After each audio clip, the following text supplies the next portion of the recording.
إن الحمد لله نحمده ونستعينه ونستغفره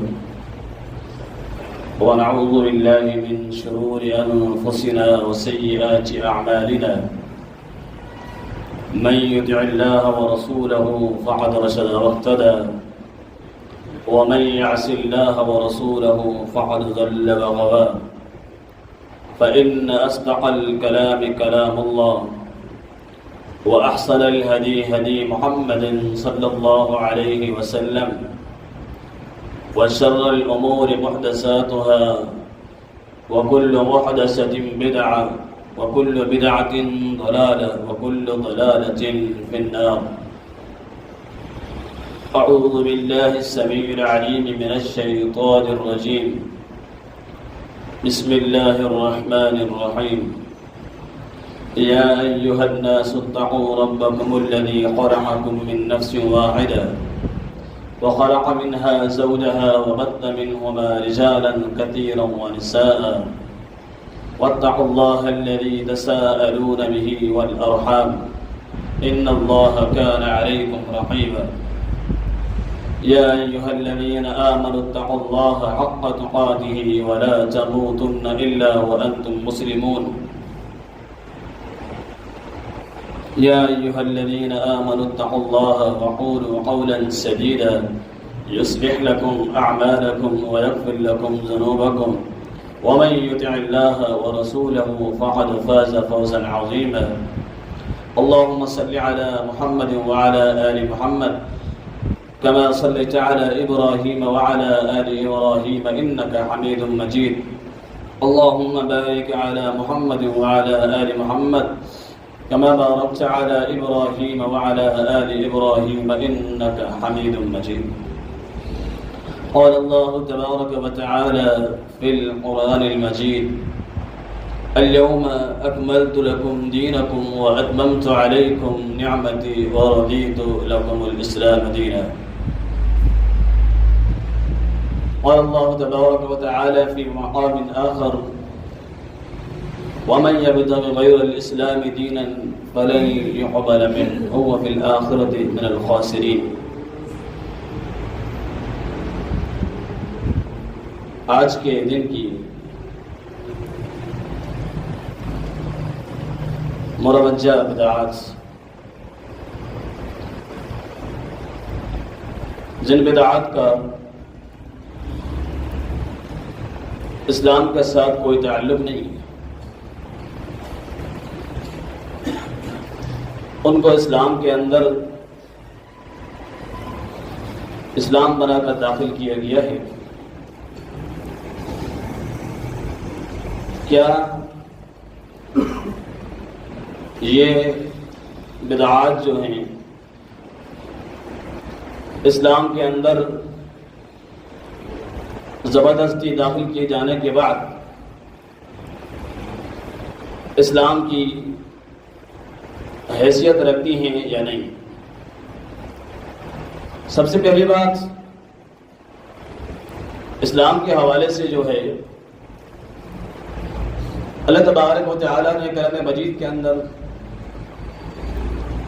واضح فرما دیا کہ اليوم اکملت لکم دینکم واتممت علیکم نعمتی ورضیت لکم الاسلام دینا. 1447 سال پہلے حجۃ الوداع کے موقع پر پیغمبر علیہ السلام کا دنیا سے رخصت ہونے سے پہلے یہ آیت اللہ رب العالمین نے اتاری کہ اليوم اکملت لکم دینکم، آج کے دن تمہارا دین تم پر مکمل ہو گیا ہے. وہ کیا ہے؟ رضیت لکم الاسلام دینا. وہ اسلام جو ہے وہ دین ہے اور اسی پر رضامندی ہے اللہ رب العالمین کی اور اللہ کے پیغمبر صلی اللہ علیہ وسلم کی. اب آیا یہ جو آج کے دن کی بدعات ہیں، ان کی کیا حیثیت ہے دین کے اندر؟ شب برات، اس کا دین کے ساتھ کیا واسطہ ہے؟ محض ایک حدیث، امام ترمذی رحمۃ اللہ علیہ نے اس حدیث کو نقل کیا ہے، لیکن نقل کرنے کے بعد وہ خود ہی لکھتے ہیں کہ اس حدیث کو ہم نے امام بخاری، امام مسلم رحمۃ اللہ علیہ کے قول کے مطابق ہم نے ان کی شروط پر اس حدیث کو ضعیف پایا ہے، کیونکہ اب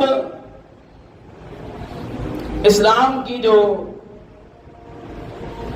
کسوٹی ہے وہ صحیح احادیث کے اوپر ہے۔ صحیح احادیث اگر اسلام کے لیے پیش نہیں کی گئی، دعوت کے اندر، اور ان کی بجائے ضعیف احادیث کا سہارا لیا گیا، تو یقیناً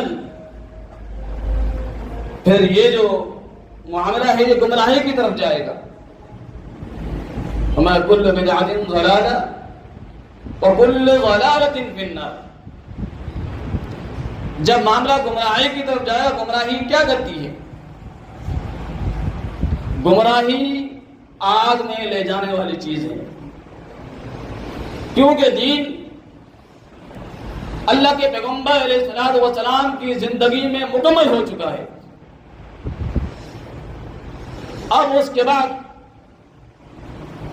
اس کے اندر کوئی گنجائش ہی نہیں ہے، رائی کے دانے کے برابر، بلکہ اس کے اندر کوئی چیز داخل کرنے کی سوچ بھی حرام ہے جس کا اسلام کے ساتھ تعلق نہیں ہو، جس کا پیغمبر علیہ الصلوۃ والسلام سے ثبوت نہیں ہو، جس کا صحابہ کرام رضوان اللہ علیہم اجمعین کی سنت سے کوئی واسطہ نہیں ہو۔ ایک اصول بھی سمجھ لیں، جو چیز نبی علیہ الصلوۃ والسلام کی احادیث سے وضاحت نہیں ہوئی، آپ علیہ الصلوۃ والسلام نے اس چیز کی وضاحت نہیں کی، صحابی نے اس بات کی وضاحت کی ہے کہ اس عمل سے اللہ کے پیغمبر نے یہ مراد لیا ہے، تو صحابی کی جو وضاحت وہ بھی لی جائے گی، وہ بھی لی جائے گی کہ علیکم بسنتی وسنت الخلفاء الراشدین المہدیین، کیونکہ صحابہ کرام کا طریقہ، اللہ کے پیغمبر علیہ الصلوۃ والسلام نے اپنا طریقہ کہا ہے، تو لہذا پیغمبر علیہ الصلوۃ والسلام نے کہ عمل سے کوئی چیز ثابت نہیں ہے، پھر وہ عمل صحابہ کی زندگی پر لایا جائے گا، صحابہ کرام رضوان اللہ علیہم اجمعین کی زندگی سے اس عمل کا ثبوت نہیں ملتا، وہ عمل رد ہے، وہ عمل مردود ہے۔ آپ علیہ السلام کی زندگی میں کتنی مرتبہ شعبان کا مہینہ آیا؟ آپ کوئی ایک دلیل دکھائیں کہ آپ علیہ السلام نے اس رات کو بطور عبادت بنایا ہو، آپ علیہ السلام نے 15 شعبان کو بطور روزے کے طور پر منایا ہو، کوئی ایک حدیث بھی اس طرح کی نہیں ہے۔ ہاں، حدیث موجود ہے جس میں یہ واضح الفاظ ہیں کہ نبی علیہ الصلوۃ والسلام نے ماہ شعبان کے اندر روزوں کی کثرت کی ہے. آپ نے کثرت سے روزے رکھے ہیں، لیکن صرف 15 شعبان المبارک، شعبان المعظم، اس دن کو آپ نے خاص نہیں کیا ہے، اس دن کو آپ نے مخصوص نہیں کیا ہے، اور بلکہ رمضان المبارک کے آنے سے پہلے اللہ کے پیغمبر صلی اللہ علیہ وسلم، بعض حدیث سے یہ ثابت ہے، آپ نے پورے مہینے کا ذکر ہے، لیکن اس سے پہلے ایک ہفتہ پہلے، 15 دن پہلے آپ نے روزوں کو ترک کیا ہے. روزے رکھنا ثابت نہیں ہے، مسلسل شروع کے دن اللہ کے پیغمبر سے ثابت ہے. اب ہمارا جو معاملہ ہے، اب ہم صحابہ کی طرف اگر اس عمل کو لے کے آئیں گے تو صحابہ کرام کی زندگی سے بھی یہ عمل ثابت نہیں ہے. ان میں سے بھی کسی ایک نے ایسا کوئی اثر صحیح سند کے ساتھ، صحیح اسانید کے ساتھ، کتنے بھی اثر ہوں، کوئی ان میں سے ایک اثر بھی ثابت نہیں ہے جو صحابہ کرام رضوان اللہ علیہم اجمعین کی زندگی سے یہ بتا رہا ہو ہمیں کہ آپ نے، صحابہ کرام نے ان پر یہ عمل کیا ہے. یعنی 15 شعبان کو روزہ رکھا ہے، قبرستانوں کی طرف رخ کیا ہے، راتوں کو عبادت کی ہے. کسی ایک صحابی سے بھی کوئی ایک اثر بھی ایسا نہیں ہے جو صحیح سند کے ساتھ وہ یہ ثابت کرے. اب یہ دو چیزیں واضح ہوگی، نہ یہ عمل پیغمبر کی زندگی سے ثابت، نہ یہ عمل صحابہ کرام کی زندگی سے ثابت، تو اس عمل کی حیثیت ختم ہو جاتی ہے. کیونکہ پیغمبر علیہ الصلوۃ والسلام، آپ پر دین اترا ہے، آپ پر دین نازل ہوا ہے، آپ اپنی زندگی میں یہ عمل نہیں کرتے، 15 شعبان کو روزہ نہیں رکھتے مخصوص کر کے، آپ راتوں کی عبادت نہیں کرتے، اور پھر آپ علیہ السلام نے جو دین پہنچایا ہے صحابہ کرام کو، صحابہ کرام نے بھی اس پر کوئی عمل نہیں کیا ہے. تو واضح ہو گئی یہ بات کہ یہ عمل جہاں سے دین کی ابتدا ہوئی ہے وہاں سے لے کر صحابہ کرام، پھر صحابہ کرام نے اپنے شاگردوں کو جو سکھایا ہے ان میں سے بھی کسی کی زندگی کے اندر یہ عمل ثابت نہیں ہے. مانا یہ عمل مولویوں کی ہاتھ کی بنائی ہوئی، گھڑی ہوئی ایک دین کی کڑی ہے، وہ دین کے اندر ان لوگوں نے داخل کی ہے جو صرف اپنے پیٹ کی پوجا کے لیے ہے. جو آپ دیکھ رہے ہیں معاشرے کے اندر یہ ساری چیزیں ہو رہی ہیں، اب اس کی کوئی حیثیت نہیں رہی. تو یہ کیا ہوئی؟ جب کوئی دین میں کوئی چیز نہیں ہے اور آپ اس کے اندر داخل کرتے ہیں تو اس کو کہتے ہیں بدعت. اب اس پہ آپ ثواب کی امید کرتے ہیں، تو ثواب کی امید آپ قطعی طور پر نہیں کر سکتے، کیونکہ اللہ کے پیغمبر علیہ السلام کی زندگی کے اندر صحابہ کرام رضوان اللہ علیہم اجمعین کوئی ایسا عمل کرتے ہیں کہ نبی علیہ السلام کی زندگی سے، آپ کے دین سے، آپ کے عمل سے وہ عمل نہیں مل رہا. اللہ کے پیغمبر صلی اللہ علیہ وسلم نے صحابہ کرام کو کیا کہا ہے کہ آپ کو اس پر کوئی ثواب نہیں ملے گا. جیسے ام المؤمنین سیدہ عائشہ صدیقہ طیبہ طاہرہ سلام اللہ علیہا کے پاس جو 3 شخص آتے ہیں، نبی علیہ السلام کی عبادت کے بارے میں معلوم کرتے ہیں کہ آپ کی رات کی عبادت کیا ہے. ام المؤمنین رضوان اللہ علیہم اجمعین بتاتی ہیں کہ اللہ کے رسول کی رات کی عبادت اس طرح ہے کہ آپ آدھی رات کو قیام بھی کرتے ہیں اور کچھ سوتے بھی ہیں. صحابی کہتے ہیں کہ اللہ رب العالمین نے آپ کے اگلے پچھلے گناہ معاف کیے ہیں. آپ کی عبادت کا حال یہ ہے کہ آپ کے پاؤں سوج جاتے ہیں، آپ راتوں کو اٹھ کر اللہ رب العالمین کے ہاں استغفار کرتے ہیں، عبادت کرتے ہیں، لہذا ہم کو زیادہ ضرورت ہے کہ ہم عبادت کے اندر آگے بڑھیں۔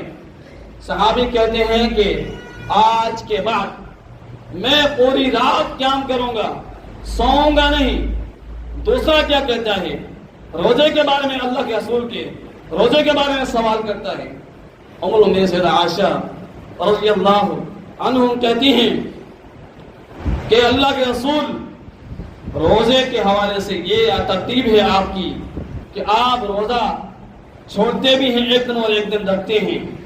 ایک اور حدیث بھی ہے مسند احمد کے اندر، اس کی بھی وضاحت کرتا ہوں۔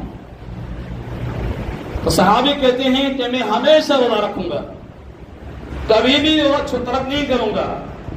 اور تیسرا اللہ کے رسول کی شادیوں کے بارے میں سوال کرتے ہیں۔ ام المؤمنین سیدہ عائشہ بتاتی ہیں کہ اللہ کے رسول علیہ الصلوۃ والسلام عبادت کے اندر بہت زیادہ آپ کی لگن رہتی ہے۔ وہ کہتے ہیں کہ پھر اگر میں شادی کروں گا آپ علیہ السلام کی یہ حالت ہے، آپ کی شادیاں ہیں لیکن آپ کی زیادہ توجہ جو ہے وہ عبادت کی طرف ہے، اللہ رب العالمین کے ساتھ آپ کا تعلق زیادہ ہے، تو لہذا آپ سے زیادہ میں حق رکھتا ہوں، کیونکہ آپ کے اگلے اور پچھلے گناہ اللہ نے معاف کیے ہیں، مجھے زیادہ عمل کی ضرورت ہے، تو لہذا میں شادی نہیں کروں گا، اپنی پوری زندگی اللہ کی عبادت میں گزاروں گا۔ یہ بات کہہ کے وہ چلے جاتے ہیں۔ نبی علیہ السلام کو ان کا علم ہوتا ہے کہ یہ میرے صحابہ آئے تھے اور اس طرح کی بات کہہ کے چلے گئے ہیں۔ ان کو بلایا، آپ نے ان سے اس کی وجوہات پوچھی، ان نے بتایا یہ وجہ ہے اللہ کے رسول۔ آپ نے فرمایا کہ جو تمہارا یہ تینوں کا عمل ہے، اس عمل کا میرے ساتھ کوئی تعلق نہیں ہے، میری زندگی کے ساتھ کوئی تعلق نہیں ہے، یعنی میں یہ عمل نہیں کرتا ہوں جو تم کرنا چاہتے ہو۔ من عمل عملا لیس علیہ امرنا فہو رد، یعنی اللہ کے پیغمبر صلی اللہ علیہ وسلم سے کوئی بھی عمل اگر ثابت نہیں ہے وہ عمل مردود ہے۔ اب صحابی عمل کر رہے ہیں، پیغمبر علیہ السلام کی زندگی سے ان کے ان عمل کا تعلق نہیں ہے، آپ کے عمل سے ہٹ کر ان کا عمل ہے۔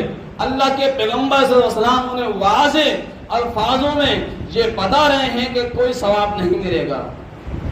اور جب ہم اور آپ صحابہ کرام رضوان اللہ علیہم اجمعین، جن کے بارے میں اللہ نے پہلے ہی کہہ دیا رضی اللہ عنہم ورضوان، آپ احد والوں کے بارے میں دیکھیں، ان کے بارے میں بھی یہی الفاظ ہیں، حدیبیہ والوں کے بارے میں دیکھیں، ان کے بارے میں بھی یہی الفاظ ہیں، اور بدر والوں کی طرف اگر آپ آئیں تو کہا گیا کہ اعملوا ما شئتم قد غفرت لکم، جو جی چاہے وہ کرو، میں نے تم کو معاف کر دیا ہے۔ جب اللہ رب العالمین نے دنیا کے اندر ان لوگوں کو سرٹیفکیٹ دے دیا ہے جنت کا، ان میں سے کوئی بھی شخص، کوئی بھی صحابی، اللہ کے رسول کا ساتھی ایسا عمل کر رہا ہے جس عمل کا نبی علیہ السلام کی زندگی سے ثبوت نہیں ہے، اس کو ثواب نہیں ملے گا۔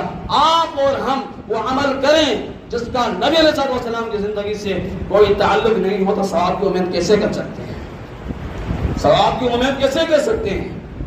آ جائیں مسند احمد کی طرف۔ عمرو بن عاص رضی اللہ تعالی عنہ اللہ کے رسول کے پاس آتے ہیں، کہ اللہ کے رسول میں نے اپنے بیٹے عبداللہ کی شادی کروائی ہے، میں نے ان کی شادی کروائی ہے، اور ابھی میں نے کچھ دنوں پہلے میں نے اپنی بہو سے پوچھا کہ عبداللہ کو آپ نے کیسا پایا ہے، وہ کیسا انسان ہے، آپ مجھے بتائیں۔ بہو سے سوال کر رہے ہیں عمرو بن عاص، اور شکایت لے کے آئے ہیں اللہ کے رسول کے پاس۔ اور شکایت کا انداز ہے، کہتے ہیں اللہ کے رسول میں نے اپنی بہو سے پوچھا تو انہوں نے کہا کہ جب سے میں عبداللہ کے گھر پہ آئے ہوں، عبداللہ بہت اچھا انسان ہے، لیکن جب میں اس کے گھر پہ آئی ہوں اس دن سے آج تک میں نے اس کو اپنے بستر پر نہیں دیکھا ہے۔ عمرو بن عاص شکایت کر رہے ہیں اپنے بیٹے سے، اپنے بیٹے کی اللہ کے رسول سے، اللہ کے رسول علیہ السلام نے عبداللہ کو بلا لیا، پوچھا کہ کیا مسئلہ ہے؟ آپ کے والد شکایت کر رہے ہیں۔ کہا اللہ کے رسول معاملہ یہ ہے کہ میں دن کو روزے کی حالت میں ہوتا ہوں، دن کو روزے میں قید ہوتا ہوں، روزہ کبھی میں نے ترک نہیں کیا ہے، اور رات کو قیام کی حالت میں ہوتا ہوں، اسی لیے اپنے گھر والوں کو وقت نہیں دے پاتا۔ الفاظ نے اللہ کے پیغمبر صلی اللہ علیہ وسلم کے مسند احمد کے اندر موجود ہے، یہ روایت لمبی روایت ہے۔ پیغمبر علیہ السلام نے فرمایا اگر اس طرح تو عمل کرتا رہا پورے سال بھر، تو اس طرح روزہ رکھتا رہا، تیرے کو کسی ایک روزے کا بھی ثواب نہیں ملے گا، اور اسی طرح اگر تو ساری رات عبادت کرتا رہا تو پھر کسی ایک نماز کا بھی تیرے کو ثواب نہیں ملے گا۔ کیوں؟ اللہ کے پیغمبر صلی اللہ علیہ وسلم نے اس سے پوچھا کہ یہ میرا طریقہ نہیں ہے، جو طریقہ آپ کر رہے ہو، کیا نماز پڑھنا کوئی غلط کام ہے؟ کیا روزہ رکھنا کوئی غلط کام ہے؟ کام دونوں اعلیٰ درجے کے ہیں، عمل دونوں اعلیٰ درجے کے ہیں، لیکن کرنے والا کون ہے؟ صحابی رسول ہے۔ اب غلطی صرف یہ ہے کہ عمل سنت کے مطابق نہیں ہے، اپنی مرضی کا عمل ہے، اپنی مرضی کے عمل کرنے کی وجہ سے اللہ کے پیغمبر صحابی کو صاف الفاظ میں بتا رہے ہیں کہ آپ کو کوئی ثواب نہیں ملے گا۔ اگر آج ہم اور آپ اپنی مرضی کا کوئی عمل کریں جس کا دین کے ساتھ کوئی تعلق نہیں ہو، تو آپ مجھے بتائیں ہم ثواب کی امید کیسے کر سکتے ہیں جب انہیں ثواب نہیں مل رہا، جن کے بارے میں والسابقون الاولون کہا، اولئک هم المفلحون کہا، اولئک هم الصادقون کہا، کئی اس طرح کے الفاظ کلام مجید کے اندر صحابہ کرام کی صفات سے بھرے ہوئے ہیں۔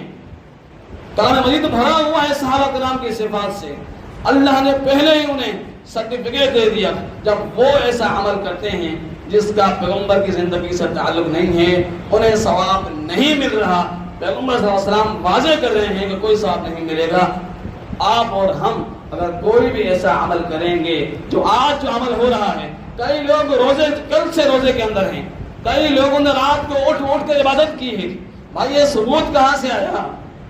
ساری یہ عبادات ان احادیث پر مبنی ہیں جن احادیث کا من گھڑت یعنی موضوع کے ساتھ تعلق ہے، یعنی ہاتھ کی بنائی ہوئی باتیں، ہاتھ کی بنائی ہوئی باتوں کے ساتھ تعلق ہے۔ یعنی پیغمبر صلی اللہ علیہ وسلم نے جو کھرا دین ہمیں دیا ہے وہ ہمیں پسند نہیں ہے، لوگوں نے جو ہمیں ہاتھ سے بنا کر جو عمل دیے ہیں، باتیں دی ہیں، ان پر عمل کرنا ہمارا یہ ایک پیشہ بن گیا ہے اور ہمارا کام بن گیا ہے۔ ڈھونڈتے رہتے ہیں، اکثر پیغمبر صلی اللہ علیہ وسلم کی سنت کی مخالفت کرنے کے لیے اعمال کو گھڑا گیا ہے، اور آج جو بھی عمل ہو رہا ہے اس دن کے اندر، یعنی نماز پڑھی جا رہی ہیں، رات کو نماز پڑھی گئی ہیں، روزے کے اندر ہیں، میں قسم اٹھا کے کہتا ہوں کسی ایک شخص کو بھی کسی ایک نماز کا ثواب نہیں ملے گا، کسی ایک شخص کو بھی کسی روزے کا ثواب نہیں ملے گا، کیونکہ یہ عمل پیغمبر علیہ السلام کی زندگی سے ثابت ہی نہیں ہے، آپ کے صحابہ کی زندگی سے ثابت نہیں ہے، یہ بعد میں بنائے ہوئے لوگوں کی باتیں ہیں، بعد میں لوگوں نے یہ گھڑی ہیں، اور آج لوگوں کی کم عقلی اتنی ہے کہ آنکھیں بند کر کے ان کے پیچھے چل پڑے ہیں۔ اب ان کی مرضی ہے، انہیں وہ کسی کنویں میں ڈال دیں، کسی کھڈے میں ڈال دیں، کوئی پرواہ نہیں ہے۔ اللہ کے پیغمبر صلی اللہ علیہ وسلم نے جو دین ہمیں دیا سچا، اس کو ماننے کے لیے ہماری فطرت تیاری نہیں ہے۔ ایسی باتوں کو ہم مانتے ہیں، ایسی باتوں پہ عمل کرتے ہیں جن کا پیغمبر صلی اللہ علیہ وسلم کی زندگی سے کوئی تعلق نہیں ہے۔ یعنی کوئی بھی عمل ہو، صرف یہ عمل نہیں، آج کے دن کا عمل نہیں ہے، پوری زندگی کا آپ کا عمل، چاہے وہ نماز کے حوالے سے ہو، چاہے وہ روزے کے حوالے سے ہو، چاہے وہ زکوٰۃ کے حوالے سے ہو، کسی بھی لحاظ سے ہو، کوئی بھی عمل ہو پیغمبر کی سنت کے مطابق نہیں ہے، ضعیف احادیث پر مبنی ہے، پھر یہ بھی کہا جاتا ہے کہ بھائی فلاں آپ سے زیادہ علم رکھتا ہے، فلاں اتنا بڑا مفتی ہے، وہ نہیں جانتا، آپ زیادہ جانتے ہیں۔ بھائی ایسا بھی ہے موسیٰ علیہ السلام نے جو کہا تھا نا کہ میں سب سے زیادہ علم رکھتا ہوں، تو اللہ نے کیا ان کے ساتھ معاملات کیے؟ سورۃ کہف کے اندر یہ بات موجود ہے، ایسی کوئی بات نہیں ہے۔ تحقیق کا دور ہے، اس وقت تحقیق کا دور ہے، اور اس وقت جو ہے دور بہت زیادہ اوپر چلا گیا ہے تحقیق کے لحاظ سے۔ تو اب پہلی والی یہ جو قصے کہانیاں ہیں یہ ختم ہو چکی ہیں لوگوں کے اندر، لیکن اب بھی لوگوں کے اندر جہالت باقی ہے، اور ان کو یہ ضروری ہے، اس چیز کی ضرورت بھی ہے کہ پیغمبر صلی اللہ علیہ وسلم کی زندگی اور آپ کے عمل کی طرف انہیں توجہ دلائی جائے۔ والسلام علیکم ورحمۃ اللہ وبرکاتہ۔